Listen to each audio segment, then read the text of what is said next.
Thank you for joining me today. This is Whitney with the Yoga Art Space Studio, and today's meditation is a way to diffuse aggressiveness. James Redfield wrote a classic book called the Celestine Prophecy. In this book, there's 4 different control dramas, is what he calls it, or ways in which people try to control others.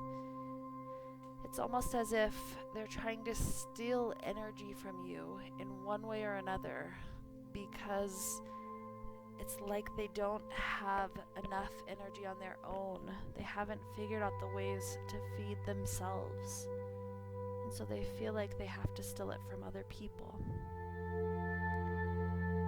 What we're going to do in today's meditation is imagine the types of words that are said to us by each of these 4 types of people, and know that we can switch back and forth between these control dramas, largely because when one person takes on one drama, we tend to take on the opposite side of the spectrum. So know that we have all of them within us, but we tend to take on one. So for each of these types of control dramas, imagine we've got somebody arguing at us like this. What we'll find and meditate on today is a way in which we can diffuse that aggressiveness. And in this way, we're practicing for real life.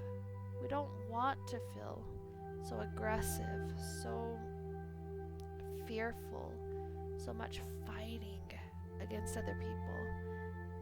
When we get to the point where we are enlightened beings and we are working on creating an enlightened society, that aggressiveness, that fighting for other people's energy is one of those aspects I believe we will no longer see.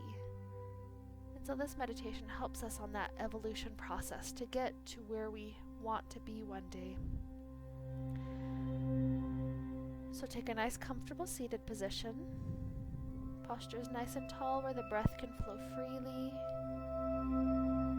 And the first person we encounter here is the person taking on the control drama called the intimidator. This is a person who likes to be controlled. They like to be in charge.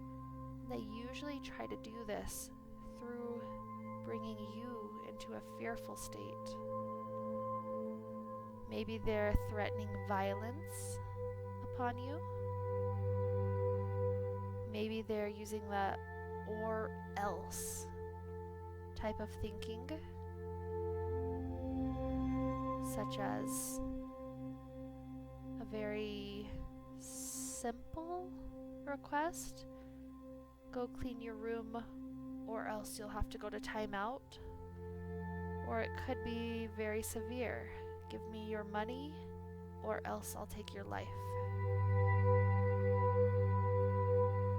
It could even be more subtle: if you value my friendship, you'll do this for me.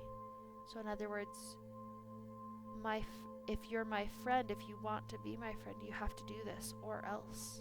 Or you're not my friend, or you'll lose my friendship. It's pretty easy to recognize this type of a control drama when it's violent in nature. It's a little bit less easy to recognize when it's more about the relationships we have with the people around us. And so imagine you've had somebody come up to your face and they've told you one of these. Maybe that we'll take the example of the friendship. If you're my friend, you'll do this or else. My friends are this kind of people. Essentially, they're not letting you be who you are. So take a moment to feel in your body how your gut feeling reacts to being treated like that.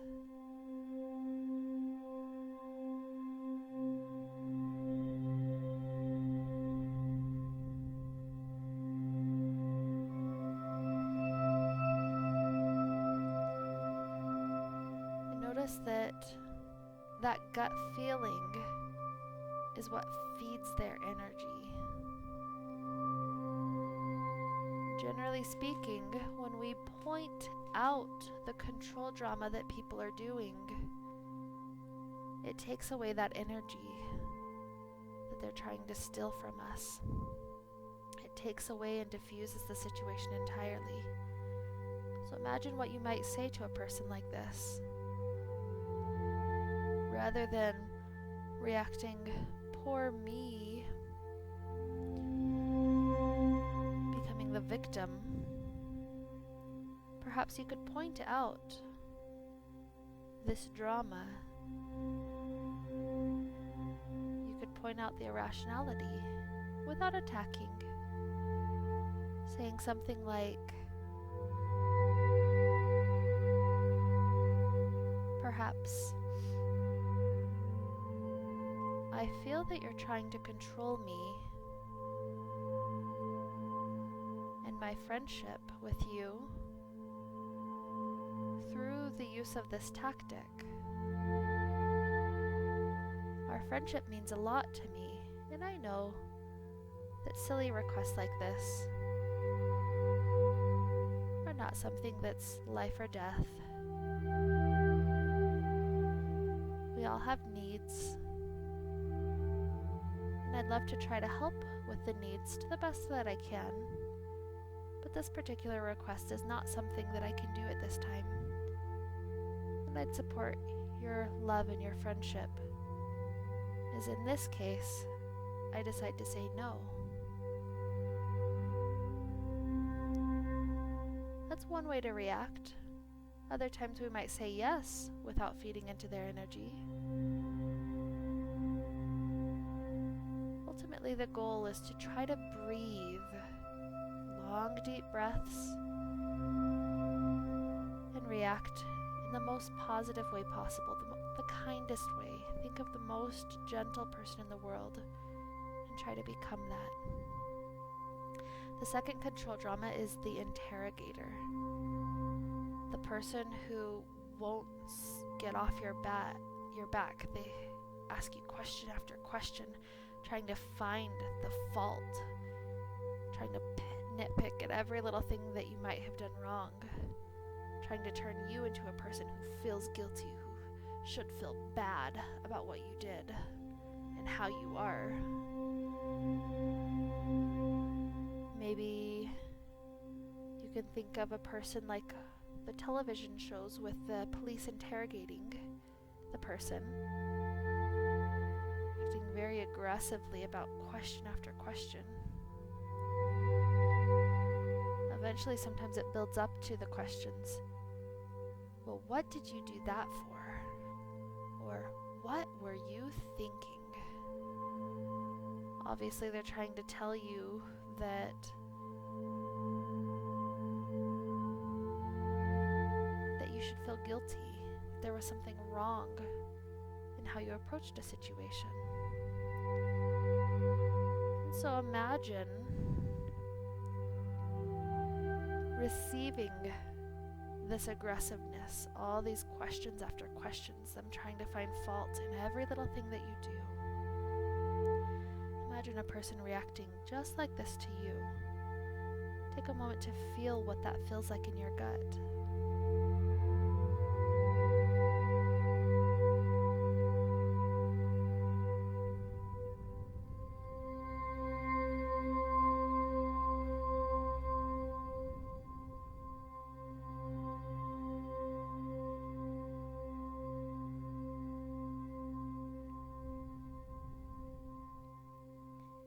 And now think of how you might respond to these interrogating questions.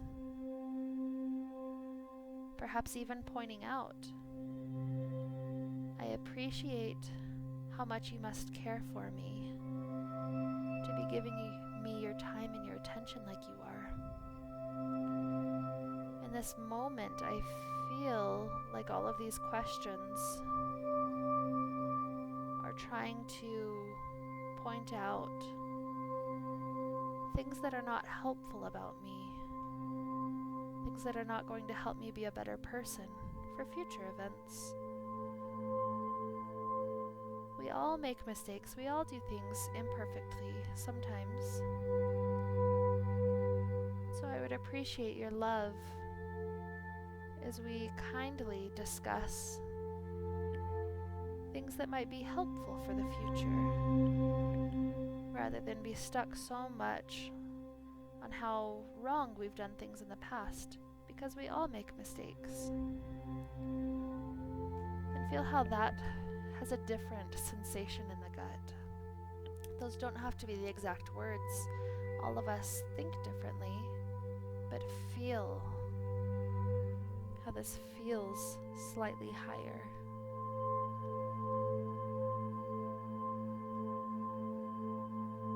We've got 2 more dramas. These tend to be the opposite side of the spectrum.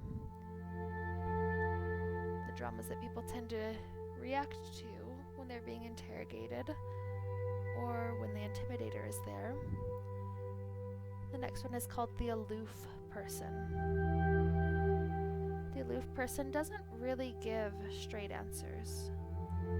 This person tends to be the way to reserve energy from the interrogator, who asks question after question, and they respond by being vague. Oh, you know. How was your day? Oh, it's okay. It's fine. What did you do today? Oh, stuff. You know, like I always do. Same kind of stuff. Just giving very short, very vague answers, which makes the other person have to keep on asking questions. And in that way, with their time, with their attention, with their energy, you're trying to suck the energy out of them. You're climbing up and not sharing much about yourself. If you come across an aloof person, just like the others, perhaps it's helpful to point it out. But first, feel what it feels like. Imagine you've got an aloof person in front of you, perhaps a teenager that you're trying to help. And this teenager keeps on being aloof about every question you ask them. How does that feel within your gut? Feels like they're sucking energy, perhaps. And so think of a way that you may respond to the aloof person. I see that the answers that you're giving me are kind of aloof right now. It seems like you're not wanting to share much about yourself. I don't want to pry into your life. I don't want you to feel like I'm judging you.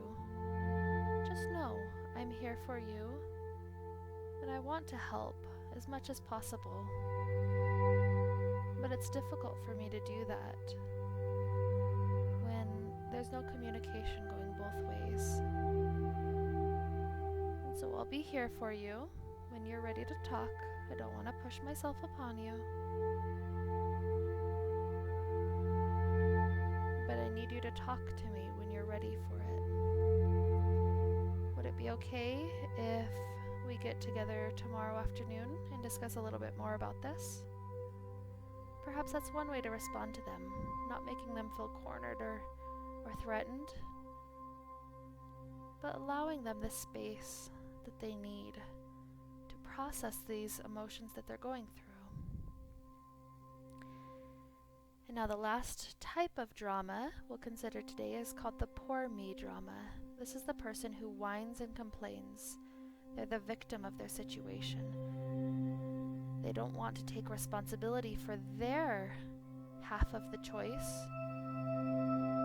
And so they allow themselves to constantly try to make others see how they've been victimized through their life, through their childhood, through relationships, through all sorts of scenarios. So imagine having a poor me person right in front of you, talking with you, trying to drain your energy.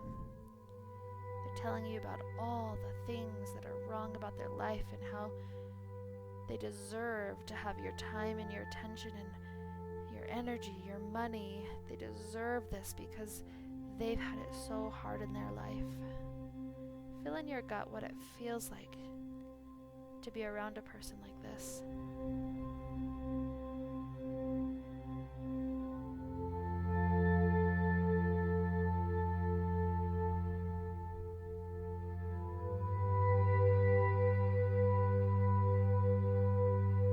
And so perhaps think of something you might say to a person like this, learning how to diffuse this situation before we're ever there, giving ourselves practice. Perhaps to a person like this, we say, every story has two sides. As much as it seems like he acted in complete darkness, complete abhorrence and disrespect to you, perhaps there's a second side to it.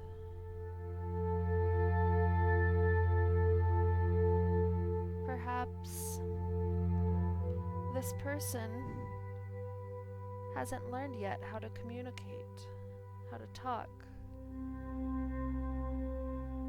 Perhaps there's scenarios where we have not yet learned to set strong boundaries for ourselves to make sure that we're happy and comfortable no matter where we're at.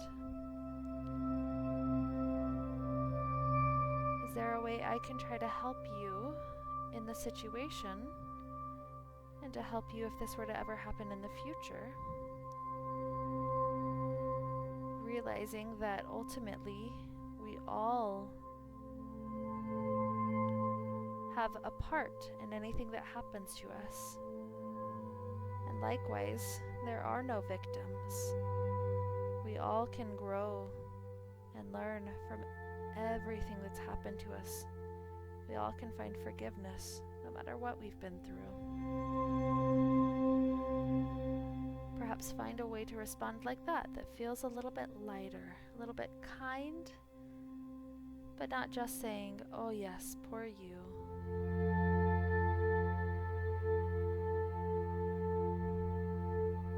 And so, if there's any of these control dramas that really stuck out to you, this is how I tend to react. Spend a little bit more time to meditate and how you can yourself try to react more neutrally through your drama. And if you have a person in your life right now who tends to take on one of these dramas, take some time to think of how you might respond to specific things that have come up between you and them recently. And in this way, we've already prepared ourselves mentally to make sure that aggressiveness doesn't have to be the only interaction we have with them. Ultimately, the goal to remember is to breathe long, full breaths no matter where we're at, no matter how aggressive other people are. And then from there, to try to be as kind and gentle as possible. So with this, we fill ourselves with light and happiness and peace. Namaste.